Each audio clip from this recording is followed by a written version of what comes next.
কোন ন্যায় ইনসাফের কথা বলছেন তারা? কোন ন্যায় ইনসাফকে তারা সামনে নিয়ে আসতে চাচ্ছেন?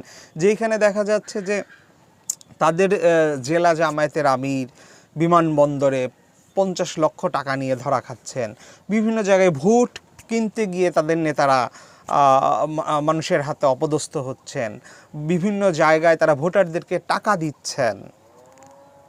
এটা কি ন্যায় ইনসাফের কথা?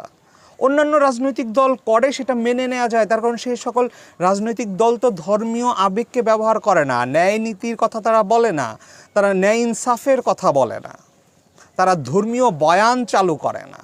কিন্তু যারা ধর্মীয় বয়ান চালু করে, যারা ন্যায় নীতির কথা বলে, যারা ধর্মীয় আবেগকে কাজে লাগাতে চায়, তারা যখন ধর্ম থেকে স্খলিত হয়ে যায়, শুধুমাত্র ভোটের জন্য ধর্মকে ব্যবহার করে তারা ক্ষমতায় যেতে চায়, ঠিক যেমন ভারতের বিজেপি করে, বাংলাদেশেও তেমনই বিজেপি ঘরানার রাজনীতি যদি তারা করতে চায়, তারা মুখে বলে তারা ভারত বিরোধী রাজনীতি করতে চায়, তারা ভারতের বিরুদ্ধে কঠোর কঠোর বক্তব্য দেয়। কই তাদের যে সমমনা নেতারা আছে যারা ইউরেনিয়াম খুঁজে পাচ্ছে, ইউরেনিয়াম দিয়ে তারা এই করবে, ভারতের 7 সিস্টার্স আলাদা করে দিবে, এই ধরনের বক্তব্য যারা ভারতের বিরুদ্ধে ক্রমাগত বলতে থাকে, আমরা দিন শেষে দেখি তারাও ভারতের সঙ্গে গোপন মিটিং করে এবং ভারতের প্রতিনিধি বলতে নিষেধ করায় তারা আর সেই মিটিংটি প্রকাশ করতে পারে না।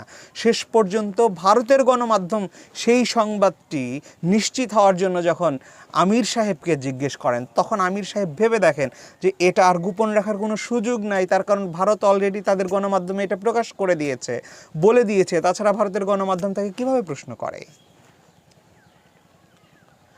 আমেরিকার সঙ্গে মিটিং করে তারা আমেরিকাকে আশ্বস্ত করে যে তাদের সঙ্গে যে ধর্মীয় রাজনৈতিক দলগুলো আছে যারা কট্টরভাবে ধর্মকে বিশ্বাস করতে চায় বা ধর্মকে প্রয়োগ করতে চায়, তাদেরকে তারা ধীরে ধীরে পরিবর্তন করে ফেলবে। মুসলিমদেরকে তারা বোঝায় যে ইসলাম প্রতিষ্ঠা করতে হলে তাদের সঙ্গে থাকতে হবে, তাদেরকে ভোট দিতে হবে। আর যখন অন্য ধর্মের প্রতিনিধিদের সঙ্গে তারা মিটিং করে, তখন তাদেরকে বোঝায় যে তারা এখানে কখনোই ধর্মীয় আইন চালু করবে না। এই যে দ্বিচারিতা, এই যে নিজের অস্পষ্টতা, এবং এটাকে ইসলামের ভাষায় যেটা মুখে একরকম কিন্তু তার কাজ আরেক রকম, এটাকেই বলা হয় মুনাফেক। এই মুনাফেকি কর্মকাণ্ডের মধ্য দিয়ে তারা মানুষকে ধোঁকা দিতে চায়।